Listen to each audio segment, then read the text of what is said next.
நான் இன்னைக்கு உங்களுக்கு எக்ஸ்பிளைன் பண்ண போறேன். அண்ட் முக்கியமான விஷயம் இந்த வீடியோ நான் எதுக்காக அப்லோட் பண்றேன் அப்டின்னா, அம் நான் லைஃப்ல நெறைய ஸ்ட்ரகிள்ஸ் ஃபேஸ் பண்ணியிருக்கேன். லாஸ்ட் ஒரு 1 1/2 இயர்ஸா நான் நெறைய ஸ்ட்ரகிள் ஃபேஸ் பண்ணியிருக்கேன். ஸோ அந்த அது மூலமா அ நான் நெறைய எக்ஸ்பீரியன்ஸ் பண்ணியிருக்கேன்.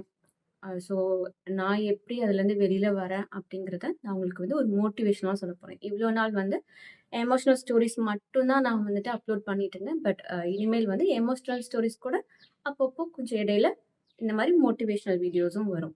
ஸோ அது என்னோட லைஃப்ல நடந்த ஸ்ட்ரகிள்ஸாவும் இருக்கலாம். இல்லன்னா என்னோட ஃப்ரெண்ட்ஸ், ஃபேமிலிஸ், என்னோட ரிலேட்டிவ்ஸ் ஆர் என்னோட நெய்பர்ஸ் இந்த மாதிரி எனக்கு சம்மந்தப்பட்டவங்க யாராவது இந்த மாரி நீங்க எதையும் போடுங்க அப்படின்னு சொன்னாங்கன்னா, நான் அதையும் கண்டிப்பா உங்களுக்கு ஷேர் பண்ணுவேன்.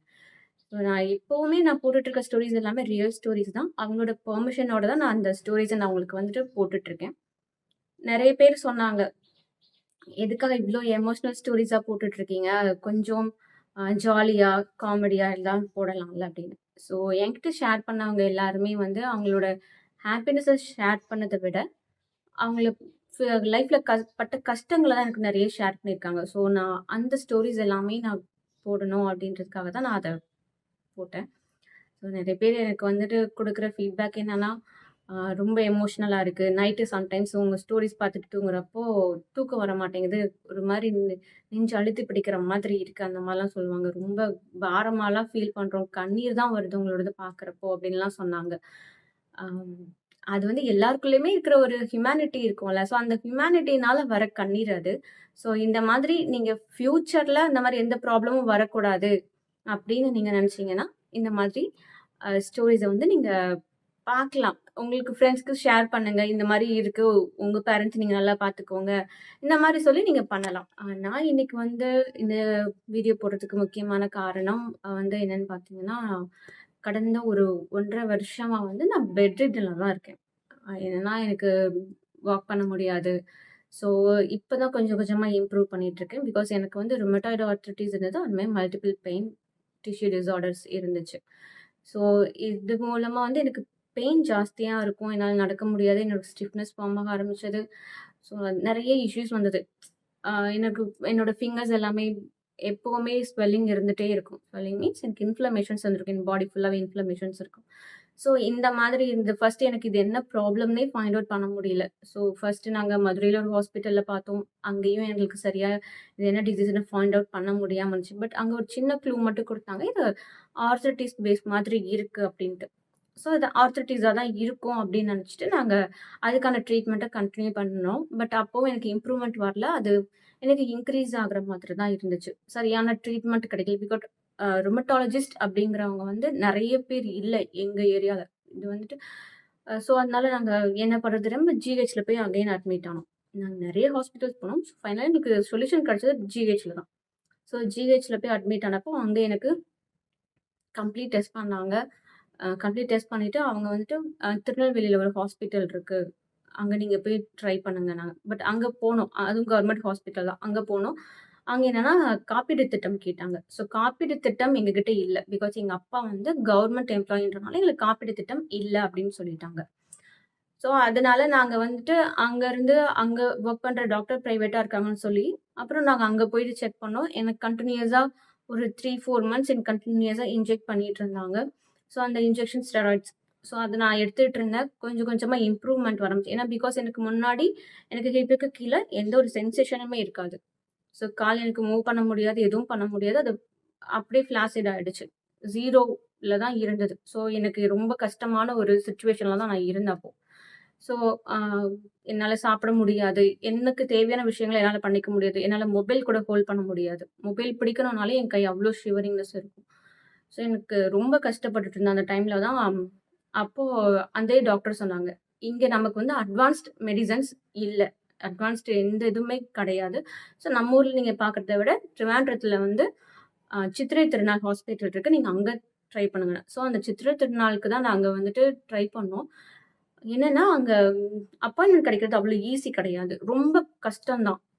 போனா அங்க வந்து ரொம்ப ரேர் கேஸஸ் மட்டும் தான் எடுப்பாங்க. ஏன்னா, அவங்களுக்கு பொறுத்தவரைக்கும் நார்மலா இருக்கிறவங்க நார்மல் ஹாஸ்பிட்டல்ல போய் பார்க்கலாம். எல்லா ஊர்லயுமே ஹாஸ்பிட்டல்ஸ் இருக்கு. ஸோ அங்க பார்த்து கியூர் பண்ணிக்கலாம். பட் ஏதாவது ரொம்ப கண்டுபிடிக்க முடியாத ரேர் கேஸஸ் மட்டும் தான் அங்க அங்க வந்து அட்மிஷன் கிடைக்கும். ஃபர்ஸ்ட் நாங்க போனப்போ எங்களுக்கு அட்மிஷன் கிடைக்கல. அன்னைக்கு ஃபுல் டே நாங்க அங்க வெயிட் பண்ணோம். ஸ்ட்ரெச்சர்லயே தான் இருந்தேன். அ என்னால எதுவுமே பண்ண முடியல.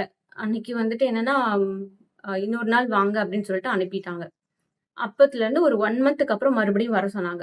ஸோ அப்பத்துலருந்து அ அ இங்க இருக்கிற மெடிசின்ஸ நான் கன்டின்யூ பண்ணிட்டு இருந்தேன். அப்போ மறுபடியும் 1 மந்த்துக்கு அப்புறம் போனப்போ, அப்பவுமே அந்த இங்க அட்மிஷன் கிடைக்கல. பட் மெடிக்கல் காலேஜ்ல இருக்கு சீட் இருக்கு. நீங்க அங்க போயிடுங்க அப்படின்னு சொன்னாங்க. ஸோ மெடிக்கல் காலேஜ்ல அட்மிஷன் இருக்குன்னு நாங்க அங்க போனோம். அங்க போனோம்னா, அங்கேயும் போயிட்டு எங்களுக்கு ஃபுல் டே நாங்க அன்னைக்கு கஷ்டப்பட்டுருக்கோம். பட் என்னன்னா பெட் இல்ல அங்க. பெட் இல்லன்னா, அங்க வந்து ஒரு பெட்ல 2 பேஷண்ட்ஸ் இருக்கிற மாதிரி இருந்துச்சு. ஸோ அட்ஜஸ்ட் பண்ணி கூட இருந்து நான் ட்ரீட்மெண்ட் பண்ணியிருந்திருக்கலாம். பட் என்னன்னா, நான் bedridden complete bedridden. எனக்கு நான் திரும்பி படுக்கணும்னா கூட எனக்கு யாராவது ஹெல்ப் தேவ. ஸோ அப்படிதான் இருந்தேன். எனக்கு அதனால பக்கத்துல இருக்க பேஷண்ட் கூட இருந்து என்னால பண்ண முடியாது. ஸோ அந்த மாதிரி சிச்சுவேஷன்ல என்னால முடியல. அங்கேயே வச்சு ரொம்ப அழுதோம். என் அம்மா, என் கூட வந்த பிசியோதெரபிஸ்ட் வந்து எனக்கு பிசியோ பண்ண வந்த பொண்ணு வந்து எனக்கு ரொம்ப ஹெல்ப் பண்ணா. எனக்கு ரொம்ப மோட்டிவேஷனலா இருந்தது அந்த பொண்ணு தான். ஸோ அவங்க மூலமா எனக்கு வந்துட்டு நெறைய விஷயங்கள் அ நான் இந்த அளவுக்கு வந்திருக்கேன்னா, ஒன் ஆஃப் த ரீசன் அவங்களும் தான். ஸோ எனக்கு எல்லாருமே ஹெல்ப் பண்ணாங்க. என்ன தூக்கி வைக்கிறதுக்கு, பண்றதுக்குன்னா என்னோட நெய்பர்ஸ் நெறைய ஹெல்ப் பண்ணாங்க. எனக்கு ஹெல்ப் பண்ணாதவங்க யாரும் இல்லன்னு நான் சொல்லணும்.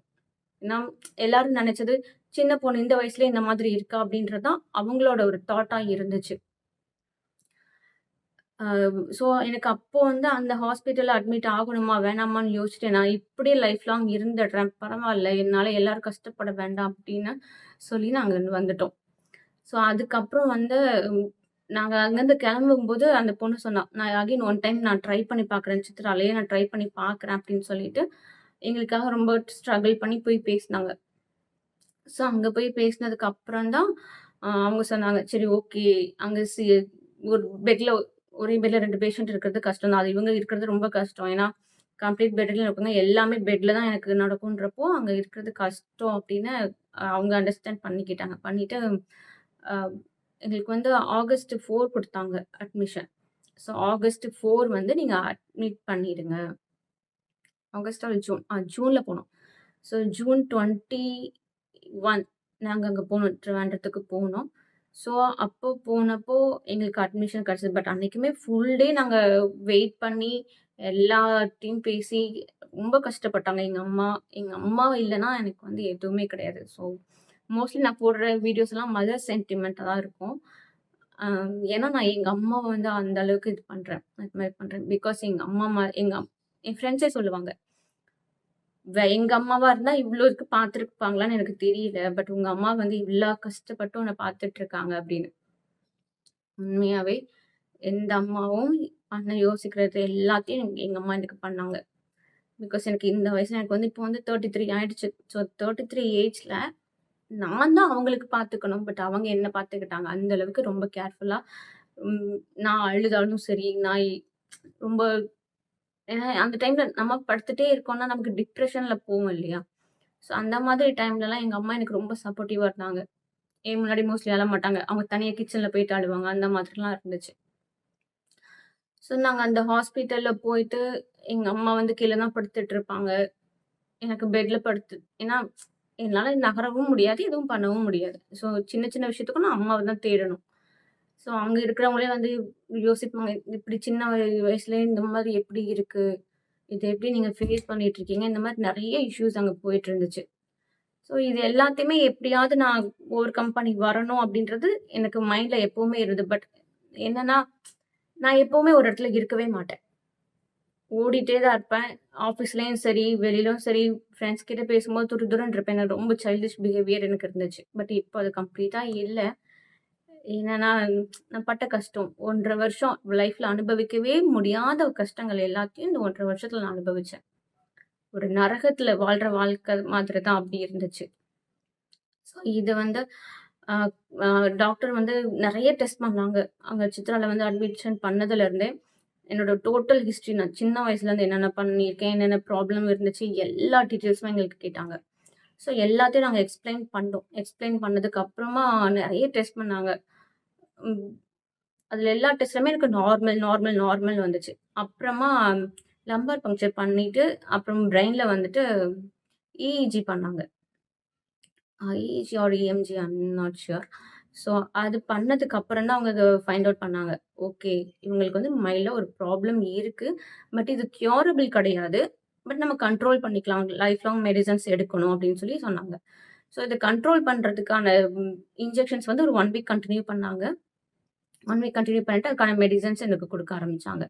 ஸோ அதுக்கப்புறம் தான் எனக்கு கொஞ்சம் கொஞ்சமா இம்ப்ரூவ்மெண்ட் வர ஆரம்பிச்சது. என் கையில ஃபர்ஸ்ட் என்னால ஃபுட் எடுத்து சாப்பிட முடியாது. பட் இப்ப என்னால சாப்பிட முடியும்.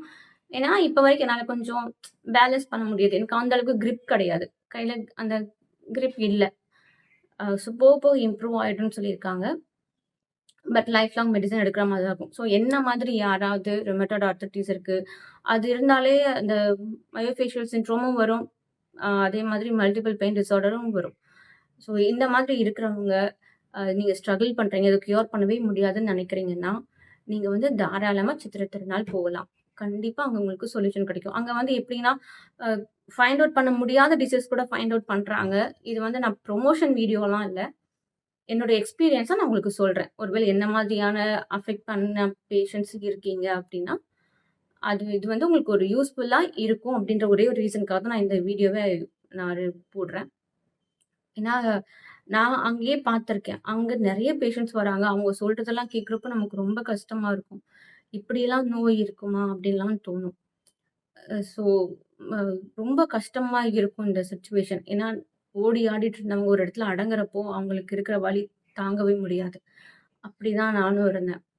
நான் முன்னாடி டான்ஸ்லாம் பண்ணுவேன். ஸோ அந்த டான்ஸ் வீடியோலாம் பார்க்குறப்போ எனக்கு அப்ப அழுகையா வரும். இப்படி ஆடிட்டு இருந்தோம். இப்ப இந்த மாதிரி படுத்துட்டு இருக்கோன்ட்டு. ஸோ எல்லாத்துலயும் எல்லாருக்கும் லைஃப்ல ஒரு லெசன் கிடைக்கும்ல. அந்த மாதிரி இதுவும் நான் நினைச்சுட்டேன். சரி நம்ம ஏதோ தப்பு பண்ணியிருக்கோம். அதுக்கான ஒரு தண்டனையா கூட இருக்கலாம். ஸோ இந்த தண்டனையோட நம்ம தப்பு பண்ண தப்புக்கான தண்டனை காலம் இதோட முடிய போகுது அப்படின்னு நினைச்சுட்டு நான் இதுலேருந்து வெளியில வர்றதுக்கு என்ன பண்ணணுமோ அத தான் நான் யோசிச்சோம். எல்லாருமே அத தான் யோசிச்சோம். ஸோ நாங்க பட்ட கஷ்டங்களுக்கான ஒரு சொல்யூஷன் என்னன்னா, இப்ப என்னால எல்லாமே நானே பண்ணிக்க முடியுது. ஸோ நீங்க வந்து யாராவது அந்த மாதிரி இருக்கீங்கன்னா, நீங்க தாராளமா சித்திரை திருநாள் ஹாஸ்பிட்டலுக்கு போலாம். பட் அட்மிஷன் கிடைக்க கஷ்டம் தான். பட் நீங்க போங்க. அங்க எல்லாருக்குமே நெறைய பேர் யோசிப்பாங்க. நாங்களுமே யோசிச்சோம். எங்களுக்கு தமிழ்லாம் தெரியும். மலையாளம் சுத்தமா தெரியாது. நாங்க அங்க போய் என்ன பண்ண போறோம் அப்டின்லாம். அப்படிலாம் இல்ல. அங்க இருக்கிறவங்க எல்லாருக்குமே தமிழ் நல்லாவே பேசுறாங்க. ஸோ நீங்க போனீங்கன்னா, உங்களுக்கு நல்லா ஹெல்ப் பண்ணுவாங்க. யாருமே வந்துட்டு முகம் சுளிச்சு பேசுற ஒரு கேரக்டர்ஸ் அங்க யாருமே கிடையாது. நர்ஸ் ஆகட்டும், டாக்டர்ஸ் ஆகட்டும், எல்லாருமே உங்ககிட்ட ரொம்ப ஃப்ரெண்ட்லியா இருப்பாங்க. ரொம்ப கேரிங்கா இருப்பாங்க. நீங்க எப்போ ஏதாவது பிரச்சனைன்னு சொன்னாலும் உடனே டாக்டர்ஸ் வந்து நிப்பாங்க. அந்த அளவுக்கு தான் அங்க வந்துட்டு ரொம்ப கேர்ஃபுல்லா பாத்துக்குறாங்க. ஏன்னா உங்களுக்கு வந்துட்டு மெடிக்கல் எக்ஸ்பென்ஸ் ரொம்ப கம்மி தான். நாங்க நெனச்சோம் அங்க போனா ஒரு 2,00,000 3,00,000 எப்படியும் ஒரு 10,00,000 முடிஞ்சிரும் அப்படின்னு நெனச்சு தான் போனோம். பட் அங்க எங்களுக்கு எக்ஸ்பென்ஸ் கம்மியாச்சு. அதுக்கு முன்னாடி வரைக்கும் எங்களுக்கு ஒரு 20,00,000 கிட்ட செலவு பண்ணியிருப்போம். இங்க மத்த மதுரையில பார்த்தது, இங்க தூத்துக்குடியில, திருநெல்வேலில அப்படின்னு பார்த்ததெல்லாம் ஒரு 20,00,000 கிட்ட எங்களுக்கு நாங்க ஸ்பெண்ட் பண்ணிட்டோம். பட் அதே மாரி அங்க போம்போது அதே மாரி அங்க ஒரு எப்படியும் மினிமம் ஒரு 5 டூ 6 லேக்ஸ் ஆயிடும் அப்படின்ட்டு வீட்ல இருந்த எல்லா ஜுவல்ஸையுமே நாங்க அடகு வச்சுட்டோம். இப்போதைக்கு வீட்ல ஒண்ணுமே இல்ல. எல்லாத்தையுமே அடகு வச்சு தான் எனக்கு ட்ரீட்மெண்ட் பண்ணோம். எங்க அக்கா பையன் மோதிரம் முதற்கொண்டு கொண்டு போய் வச்சுட்டாங்க. ஸோ அந்த அளவுக்கு நாங்க வந்து ஸ்ட்ரகிள் பண்ணி ரொம்ப கஷ்டப்பட்டு தான் இது பண்ணோம். பட் ஃபைனலா எங்களுக்கு கடவுளா பார்த்து குடுத்த ஒரு சொல்யூஷன்னா, அது சித்ரத்த ஹாஸ்பிட்டல் தான். ஸோ அங்க போனதுக்கு அப்புறம் தான் இவ்ளோ இம்ப்ரூவ்மென்ட் வர ஆரம்பிச்சது. ஸோ உங்களுக்கு யாருக்காவது இத பத்தி இன்ஃபர்மேஷன் தெரிஞ்சுக்கணும்னு நெனச்சீங்கன்னா, நீங்க தாராளமா எனக்கு வந்துட்டு அ கான்டாக்ட் பண்ணலாம். ஸோ அம் என்ன ஒரு விஷயம்னா, அ லைஃப்ல கஷ்டங்கள் எல்லாருக்குமே வரும். கஷ்டங்கள் இல்லாத லைஃப்லாம் எதுவுமே கிடையாது. ஸோ நீங்க அந்த கஷ்டங்கள மட்டும் நெனச்சுட்டு இருக்காம, கொஞ்சம் அதுலேருந்து வெளிய வரதுக்கு என்ன பண்ணணுமோ அத யோசிங்க. பிகாஸ் நான் ஸ்டார்ட்டிங்ல உண்மையாவே எனக்கு ரொம்ப கஷ்டமா இருந்தது. சம்டைம்ஸ் நான் சொல்லுவேன். என்ன வந்து கொன்னு கூட போட்டுருங்க. என்னால வலிய தாங்க முடியல. என்னால இந்த கஷ்டத்த அனுபவிக்க முடியலன்னா, நான் நான் வாழ்ந்தது வேற மாதிரி. அப்படி இருந்துட்டு இப்படி இருக்க எனக்கு புடிக்கல. அப்படின்னு சொல்லி நான் நெறைய தடவ அம்மாவ சொல்லியிருக்கேன். அப்பா கிட்ட சொல்லியிருக்கேன். ஏன்னா அவங்கள நான் கஷ்டப்படுத்தக்கூடாது. என்னாலயும் கஷ்டப்படவும் முடியல. எனக்கு என்ன பொறுத்தவரைக்கும் எல்லாருக்குமே நான் கஷ்டப்பட்டுருக்கேன். சுத்தி இருக்கிறவங்க எல்லாருக்குமே நான் கஷ்டம் குடுத்துருக்கேன்னு மட்டும் எனக்கு எனக்கு தோணுச்சு. பட் எல்லாரும் சொன்னது, "நீ எழுஞ்சு எப்ப நடப்ப? இதத்தான் நாங்க எதிர்பார்க்கிறோம்" அப்படின்னு என்கிட்ட சொன்னாங்க. ஸோ எனக்கு சப்போர்ட்டிவா எல்லாருமே இருந்தாங்க. அம் உண்மைய சொல்லணும்னா, எனக்கு முன்னாடிலாம் வந்துட்டு அ யாராவது என்ன எ பாவமா பார்த்தாங்கன்னா, எனக்கு சுத்தமா பிடிக்காது. பட் இந்த ஸ்டேஜ்ல வந்து எல்லாருமே அப்படி பார்க்கிறப்ப எனக்கு அதுவே ரொம்ப கஷ்டமா இருக்கும். எல்லாருக்குமே அந்த ஃபீல் இருக்கும். என்னடா இது! நம்மள இப்படி பார்க்குறாங்க அப்படின்லாம் தோணும். வெளியில போகக்கூடாதுன்னு தோணும். யாரும் நம்ம வீட்டுக்கு நம்ம வந்து பார்த்துறக்கூடாதுன்னு தோணும். நான் அப்படிதான் வேண்டிப்பேன். ஐயோ கடவுளே! யாருமே வரக்கூடாது. ஏன்னா ஹாஸ்பிட்டல்ல வந்து என்னோட காலேஜ் ஃப்ரெண்ட்ஸ், ஸ்கூல் ஃப்ரெண்ட்ஸ்லாம் என்ன பார்க்க வந்தாங்க. ஹாஸ்பிட்டல்ல நான் வந்து ரொம்ப முடியாம இருந்தப்போ. அவங்க வந்து பார்த்துட்டு எப்படி இருந்தா? எவ்ளோ போல்டா இருந்தா? துருதுருன்னு இருக்கிற பொண்ணு இப்படி படுத்துட்டு இருக்கா அப்படின்னு சொல்றப்பலாம், நமக்கு ஒரு மாரி ஃபீல் இருக்கும்ல. ஸோ அந்த ஃபீல் எப்பவுமே இருந்துட்டே இருந்துச்சு. ஸோ அதுக்காகவே நான் யார்கிட்டயும் பேசுறத அவாய்ட் பண்ணேன். கால்ஸ் வந்து அட்டெண்ட் பண்ண மாட்டேன். மெசேஜ் பண்ணா நான் ரிப்ளை பண்ண மாட்டேன். ஸோ யார்கிட்டயுமே பேசுறத அவாய்ட் பண்ணிட்டு, அப்படியே அந்த மொபைல் யூசேஜே இல்லாம போச்சு. ஸோ நான் யார்கிட்ட அந்த அளவுக்கு இன்டராக்ட் பண்றதும் இல்ல. நான் வந்து முன்னாடிலாம் பஸ்ல போகும்போது, ரோட்ல போம்போது, அங்க இருக்கிறவங்க கிட்டலாம் பேசி இன்டராக்ட் பண்ணிட்டே வருவேன். ஸோ அந்த மாரி கேரக்டர் நான். பட் எனக்கு இந்த ப்ராப்ளம் வந்ததுக்கப்புறம் எனக்குள்ளேயே ஒரு இன்ஃபினிட்டி காம்ப்ளெக்ஸ் வர ஆரம்பிச்சது. நான் ஏன் இருக்கேன்? அந்த மாரிலாம் யோசிச்சு, கொஞ்சம் கொஞ்சமா எல்லார்ட்டயும் பேசுறத கம்மி பண்ணேன். பட் இப்போ அகைன் என்னோட பழைய கேரக்டர் வரது கொஞ்சம் கஷ்டமா இருந்தா கூட, ஓகே. நான் இப்போ ஸ்டேபிளா இருக்கேன். எனக்கு ஒரு கான்ஃபிடென்ட் இருக்கு. என்ன பொறுத்தவரைக்கும், இது வந்து ஒரு நோய் அவ்வளதான். வாழ்க்கையில எல்லாருக்குமே நோய் வரும். காய்ச்சல், தலைவலி வராதவங்க யாராவது இருப்பாங்களா? எல்லாருக்குமே வரும். அந்த மாதிரி தான் இதுவும் ஒரு நோய். அவ்வளதான். இது உடம்புல இருந்துச்சு. அத இப்போ வெளில வந்துச்சு. அத நான் கியூர் பண்றதுக்கு நான் ட்ரை பண்ணிட்டு இருக்கேன். அவ்வளதான். என்ன ஒரு விஷயம்னா, இது ஒரு வேளை எனக்கு ஒரு 40 இல்ல 50ல வர வேண்டிய நோயா கூட இருக்கலாம். அப்படின்னு தான் டாக்டரும் சொன்னாங்க. அப்ப வரவிட எனக்கு இப்போ வந்துருச்சு. என்னன்னா, நான் ஒரு கால்ல ஒரு சின்னதா ஒரு சர்ஜரி பண்ணேன். ஸோ அந்த சர்ஜரினால எனக்கு குடுத்த மெடிசின்ஸ் அவங்க வந்து எனக்கு சரியா டெஸ்ட் பண்ணல. ஏன்னா போன் டென்சிட்டி பார்த்துருக்கணும். பிளட் டெஸ்ட்லாம் கரெக்ட்டா பண்ணியிருக்கணும். எனக்கு எல்லா லெவல்ஸும் கரெக்ட்டா இருக்கான்னு பார்த்துருக்கணும். ஸோ எதுவுமே பார்க்காம எனக்கு அவங்க வந்து சர்ஜரி நமக்கும் மெடிக்கல் டெர்ம்ஸ்லாம் தெரியாது இல்லையா? ஸோ நமக்கு அங்க இருக்கிற விஷயங்கள் நமக்கு தெரியாது. ஸோ லெகமெண்ட் டேர் ஆச்சு. ஸோ ஆனதும் நாங்க நெனச்சோம் சரி சர்ஜரி ஒண்ணு தான் ஆப்ஷன். சரி பண்ணிடலாம். பண்ணிட்டோம். பண்ணிட்டு ஒரு 6 மந்த்ஸ்க்கு அப்புறம் நான் வாக் பண்ண ஆரம்பிச்சேன். பட் என்னால நார்மலா வாக் பண்ண முடியல. நார்மல் வாக் எனக்கு வரவே இல்ல. இப் அப்புறம் சடனா தான் இந்த மாரி ஆச்சு. அப்புறம் டாக்டர்ஸ்லாம் கேட்கிறப்போ, "நீங்க ப்ரீவியஸா என்ன மெடிசின்ஸ்லாம் எடுத்துக்கிட்டீங்கன்னு?" கேட்கிறப்போ, நாங்க எல்லாம் குடுத்தோம். "இதெல்லாம் எவ்ளோ ஹெவி டோசஸ் இதெல்லாம் எடுக்கவே கூடாது. இப்படி எடுத்தீங்கன்னா, உங்களுக்குள்ள இம்யூனிட்டி பவர்லாம் ரொம்ப அடி வாங்கும்." அப்படின்னு சொல்லிட்டு அப்பதான் எங்களுக்கு சொன்னாங்க. அதுவரைக்கும் எங்களுக்கு தெரியாது. பட் நான் அந்த மெடிசின் 2 இயர்ஸா எடுத்துட்டு இருந்தேன். ஸோ இந்த மாதிரியான விஷயங்கள் எல்லாமே நம்ம வந்து பார்க்கணும். நம்ம படிச்சவங்களும் சரி, படிக்காதவங்களும் சரி, நம்ம அதெல்லாம் யோசிக்கிறதில்ல. நமக்கு சரியா போனா போதும்னா, நமக்கு கிடைக்கிற மாத்திரைய நம்ம போட்டுடுறோம். அந்த மாரிலாம் போடாதீங்க, எந்த டேப்லெட்டுமே. டாக்டரோட அட்வைஸ் இருக்கணும். அதே மாரி உங்க ஹெல்த் கண்டிஷன் அவங்க கரெக்ட்டா செக் பண்ணியிருக்காங்களா இல்லையானும் நீங்க ஒரு தடவ பார்த்துக்கோங்க. நான் வந்து எல்லா டாக்டர்ஸயுமே நான் ப்ளேம் பண்ண மாட்டேன். 1 ஆர் 2 டாக்டர்ஸ் இந்த மாரி இருக்காங்க. ஸோ அவங்கள மட்டும் தான் நான் சொல்றேன். ஸோ இப்போ வந்து என்னன்னா, டிசபிலிட்டி சர்டிஃபிகேட் வாங்குற அளவுக்கு என் ஹெல்த் வந்து இதாயிடுச்சு. ஸோ இப்போ இப்ப நான் ஒரு டிசேபிள் பேஷண்ட். ஸோ அத வாங்கியாச்சு. எல்லாமே இது ஒரு 2, 3 டேஸ்க்கு முன்னாடி தான் யுடிஐடி கார்டு வேற அப்ளை பண்ணோம். ஆ என்ன ஒண்ணு இப்ப வீல் சேர் இருந்திருந்தா, நான் கொஞ்சம் வெளில போயிருப்பேன். ஆனாலும் எல்லாரும் பார்க்குறது ஒரு மாதிரி கஷ்டமா இருக்கும்னு, அதையும் வீட்ல கொஞ்சம் அவாய்ட் பண்ணிட்டே இருந்தேன். வேண்டாம், எனக்கு வேண்டாம். நான் ரூமுக்குள்ளேயே இருந்துறேன். எனக்கு வேண்டாம். என்ன வெளில எங்கேயும் கூட்டிட்டு போகாதீங்க. அந்த மாதிரி தான். ஸோ எங்க வீட்ல என்னோட பேரண்ட்ஸ் எப்படின்னா, மத்த பேரண்ட்ஸ் மாதிரிலாம் இல்ல. ரொம்ப ஃப்ரெண்ட்லியா இருப்பாங்க. ரொம்ப கேரிங்கா இருப்பாங்க. தப்பு பண்ணா திட்டுவாங்க தான் எல்லா பேரண்ட்ஸுமே. நெறைய பேர் சொல்ற விஷயம் என்னன்னா, "ஐய்யய்யோ! அப்பா, அம்மா திட்டுறாங்க. நம்ம என்ன செஞ்சாலும் திட்டுறாங்க" அப்படிம்பாங்க. இல்ல. நம்ம தப்பு பண்ணா திட்டுவாங்க. ஏன்னா பிள்ளைங்க லைஃப் அவங்களுக்கு ரொம்பவே முக்கியம். ஃபியூச்சர்லன்னு வருத்தப்படுறதுக்கு பதிலா, இப்பவே அம்மா திட்டுறத கேட்டு வருத்தப்படுறது ஒண்ணும் பெரிய பிரச்சனைலாம் கிடையாது. அது ஒரு பெரிய விஷயமும் கிடையாது. ஸோ உங்க பேரண்ட்ஸ் யாராவது ஏதாவது சொன்னாங்கன்னா, பொறுத்துக்கோங்க. பொறுத்துட்டு எல்லாத்தையும் கரெக்ட்டா பண்ணுங்க. லைஃப்ல கஷ்டங்கள் வரும். கஷ்டங்கள் எல்லாம் பெருசா எடுத்துக்காதீங்க. ஸோ என்ன ஒரு விஷயம்னா, நான் இன்னொரு விஷயம் முக்கியமானது சொல்லணும்னா, இப்போ அ என்னோட இந்த சேனல்ல போடுற ஸ்டோரீஸ் எல்லாமே என்ன மாதிரி கஷ்டப்பட்டவங்க இந்த ஸ்டோரீஸ்லயுமே என்னோட லைஃப்லயும் 2, 3 ஸ்டோரீஸ நான் அதுல அப்லோட் பண்ணியிருக்கேன். பட் எந்த ஸ்டோரின்னு சொல்ல மாட்டேன். ஸோ என்னோடதும் இருக்கும். என் ஃபேமிலில இருக்கிறவங்களுக்கும், என்னோட நெய்பர்ஸோடது இருக்கும். என்னோட ஃப்ரெண்ட்ஸோடது நெறையவே இருக்கு. ஸோ அவங்களோட பெர்மிஷனோட தான் போட்டுருக்கேன். ஸோ உங்களுக்கும் நம்மளோட சேனல்ல உங்களோட ஸ்டோரீஸ் நீங்க அப்லோட் பண்ணணும் அப்படின்னு நினைச்சீங்கன்னா, நீங்க தாராளமா மெயில் ஐடி நான் மென்ஷன் பண்றேன்.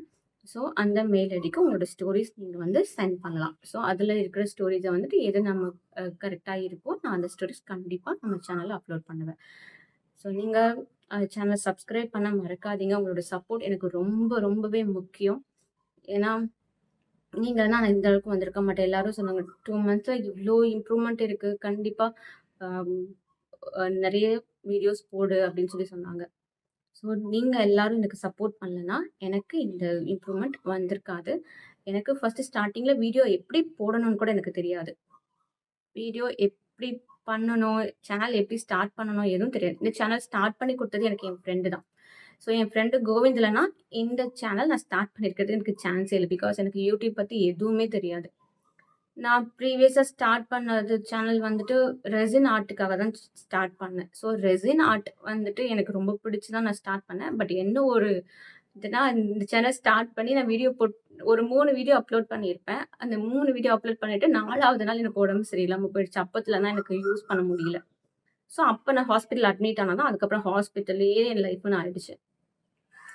ஸோ இப்ப கூட பார்த்தீங்கன்னா, நான் ஹாஸ்பிட்டல் பெட்ல தான் படுத்துட்டு இருக்கேன். ஹாஸ்பிட்டல் இல்ல. எங்க வீட்லயே ஹாஸ்பிட்டல் செட்டப் பண்ணிட்டாங்க. பிகாஸ் எனக்கு இங்க மெடிசின்ஸ் என்னோட ரூம்க்கு வந்தாலே ஒரு மெடிக்கல் ஷாப் போன ஒரு ஸ்மெல் வரும். அந்த மாதிரி தான் என்னோட ரூம் இருக்கும்.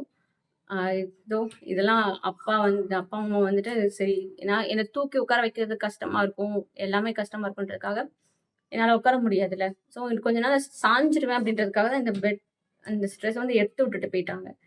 சரி விழுந்துறாத, பேசிட்டு இருக்கும்போதே விழுந்துறாதன்னு சொல்லி எடுத்து வச்சுட்டு போயிருக்காங்க. ஸோ என்னோட லைஃப் இப்படிதான் போயிட்டுருக்கு. ஸோ இது ஒரு நாள் கண்டிப்பா மாறும். அதே மாரி உங்க லைஃப்புமே கண்டிப்பா மாறும். ஸோ லைஃப்ல கஷ்டங்கள் வருதுன்னு சொல்லி நீங்க எதுவுமே பெருசா எடுத்துட்டு, அத போட்டு ஸ்ட்ரெஸ் பண்ணிக்காதீங்க.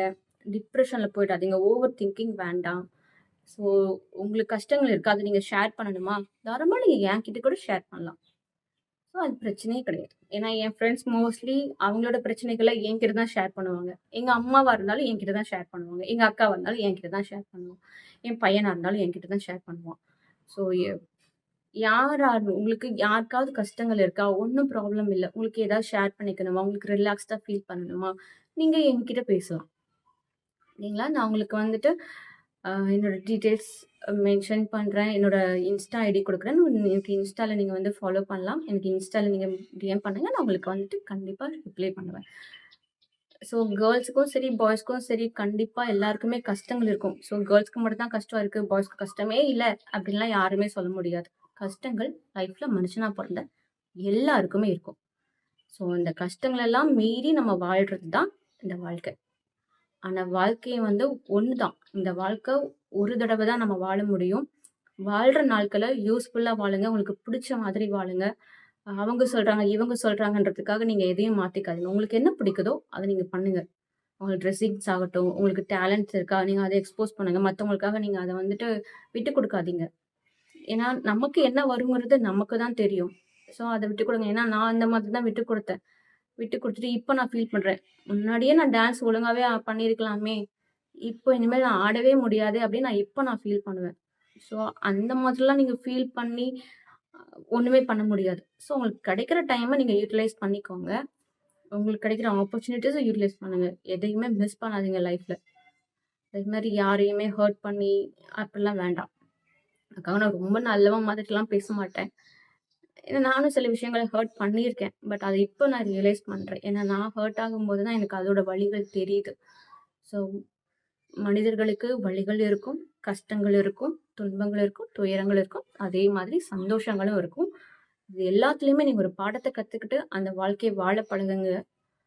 அதுதான் வாழ்க்கை. இதுக்கு மேல ஒரு வாழ்க்கை இருக்கும்னா, நீங்களா அமைச்சுக்கிறது தான். சந்தோஷமும் உங்களால தான் வரும். கஷ்டங்களும் உங்களால தான் வரும். நம்ம யாரையும் ப்ளேம் பண்ண முடியாது. இன்னொருத்தரால நமக்கு கஷ்டம் வரப்போறதில்ல. கஷ்டத்த நாமளே தான் தேடி போறோம். சந்தோஷத்தையும் நாமளே தான் தேடி போணும். ஸோ சந்தோஷமா இருங்க.